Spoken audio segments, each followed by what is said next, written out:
when your legs don't work like they used to before, and I can't sweep you off of your feet. Will your mouth still remember the taste of my love? Will your eyes still smile from your cheeks?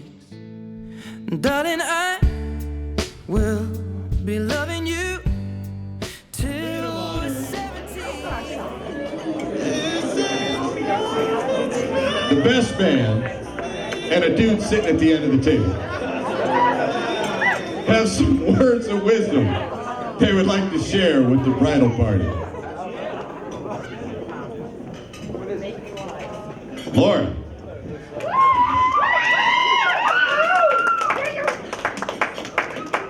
When I told Kurt yesterday that I had no idea what I was going to say, he didn't believe me.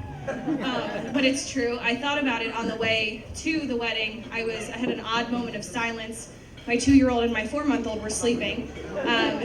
So I was driving and I started to think, and I of course started to think about when I married Jared. And everybody gave advice, whether it was wanted or not. And some of the things that stuck out to me that people had said when we got married were, don't make mountains out of molehills, don't go to bed mad, pick and choose your battles, and lots of other things. And I started thinking about those things. And even though those are given with good intentions, the reality is you're going to make mountains out of molehills. You're going to go to bed mad. And it's going to be hard some days to wake up not mad from the night before. You're going to do all the things that people tell you not to for a successful marriage. That's just the reality of it.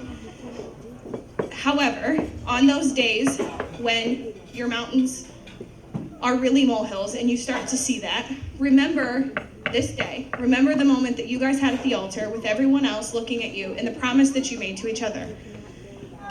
Remember that, and you guys will be okay. I have known Chelsea since she was 17 years old, and I have had the privilege of seeing her go from that 17-year-old girl to a mom, and now to be Kurt's wife.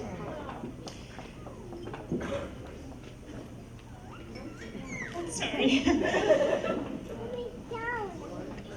I am honored that I was asked to be your matron of honor. It's been a blessing being a part of your family, and I'm so excited to extend that to Kurt and his family. If I have any advice to you guys, is to just laugh a lot because you're gonna make a lot of mistakes. Love each other, love Hayden, and you guys will be just fine. So to Chelsea and Kurt.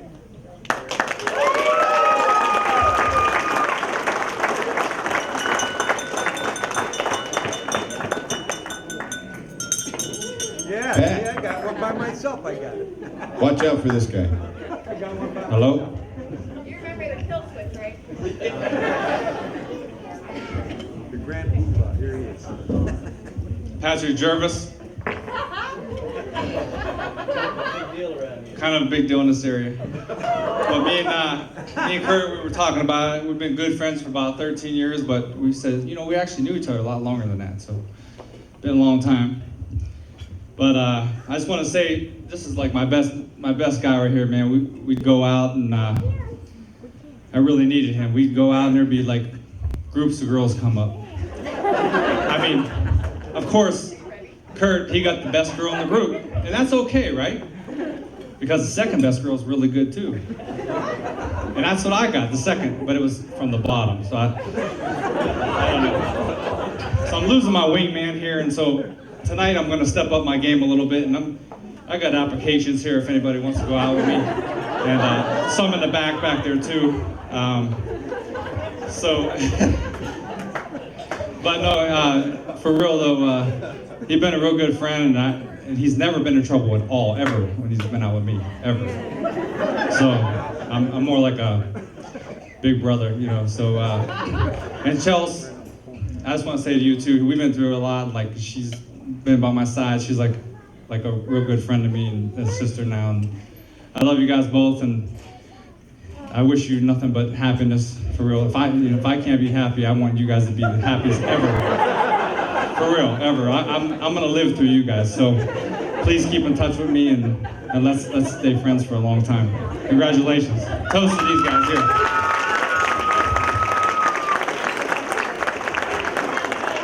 Trust me, he could have gone worse.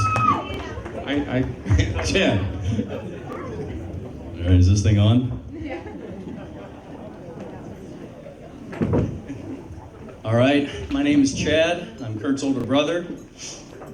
And I'd like to say a few words about the newlywed couple. Kurt and I have had a lot of good times over the years, from messing around with muscle cars to riding four-wheelers and dirt bikes to shooting his friends with potato guns and just plain tricker boys being tricker boys, I guess. I've watched Kurt grow up, and his life has been a combination of choices, both good and bad. So I'd like to take a minute to tell you about some of these choices.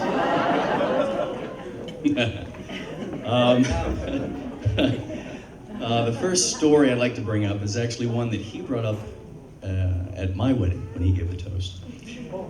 And it's back when we were young. I just got my license, and back then my car was my baby. And he thought he'd want to go for a ride with me, and I didn't let him for some reason. So he thought it would be a good idea to pick up a handful of rocks and throw them at my car. Let me tell you, this was a bad idea. Because I then proceeded to chase him with that car through the front yard while he was barefoot and in his underwear.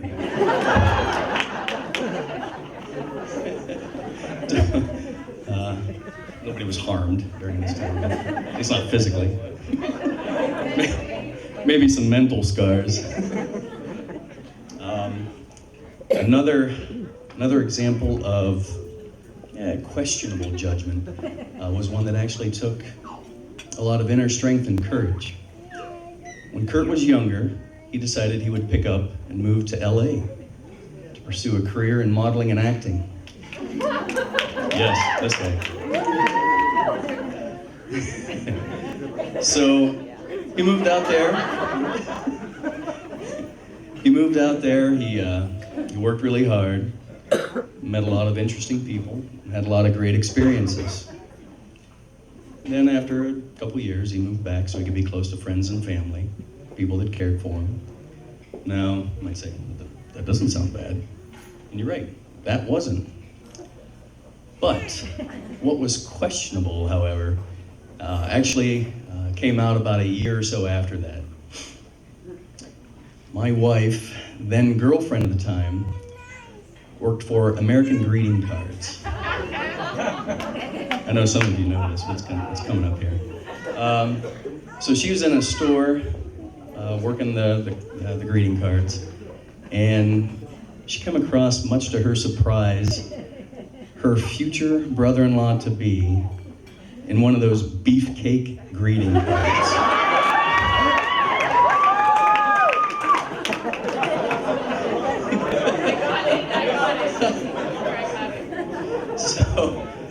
So listen to this. The card read, sure, he's cute, but can you really take him anywhere?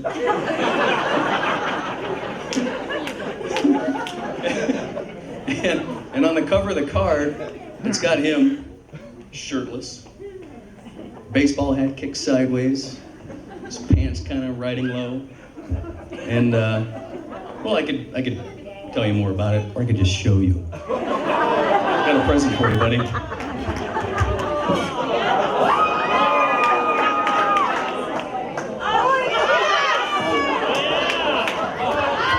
So, this respectable man that you see here today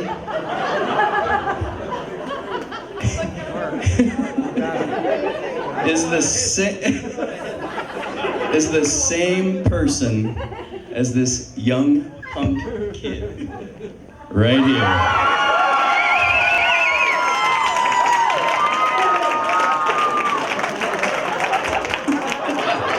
Really, Chelsea, we could have put this up on the big video. Yeah. So needless to say, he took a lot of abuse from his friends when this came out.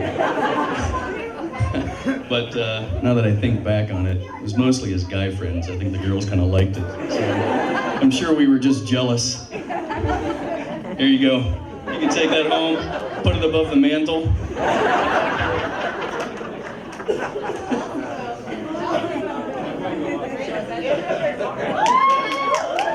That's it.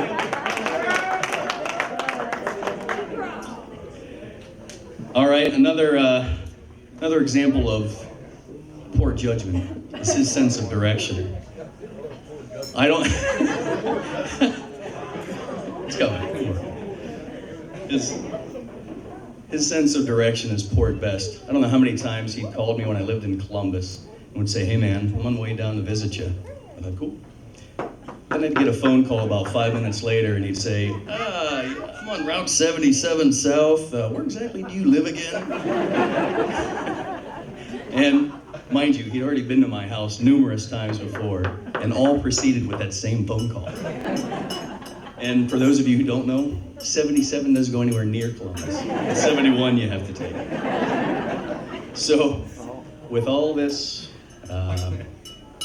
questionable judgment and poor sense of direction in years past, one area where his sense of direction has been completely clear is his direction in life with his new wife, Chelsea.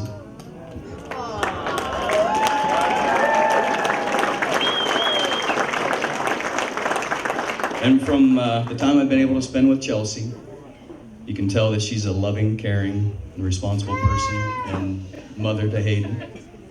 And you can also tell that she's a loving, caring, and responsible partner for my brother Kurt. I've also picked up that she can be quite a trooper. I was lucky enough to be a witness to their engagement. And Kurt had big plans for the engagement. He had us all go out to a fall festival out at this farm towards Cleveland. And I won't say whose little kids it was that picked up a handful of hay, straw, and threw it right in their face. Tricker boys. But the hay scratched her right in the eyeball. So here she is, she's in pain, covering her eye, wanting to go home. But meanwhile, Kurt still has these big plans to get engaged. So from what I understand, Kurt goes up and says, "Chelsea, come on, suck it up. Do it for the kids. They're having so much fun."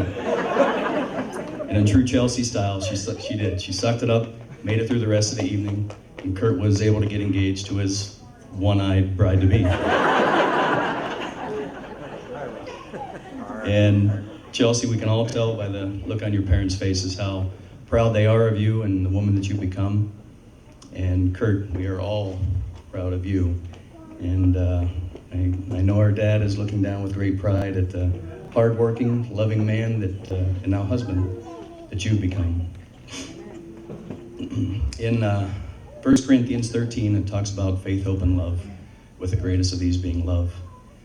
So, as we raise our glasses to Kurt and Chelsea,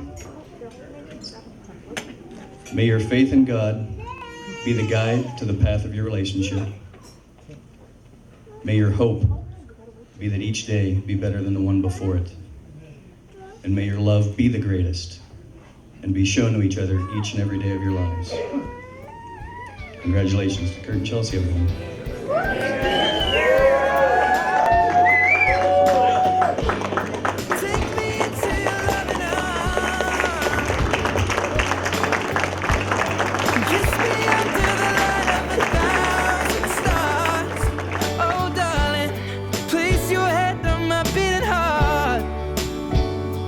Thinking out loud that maybe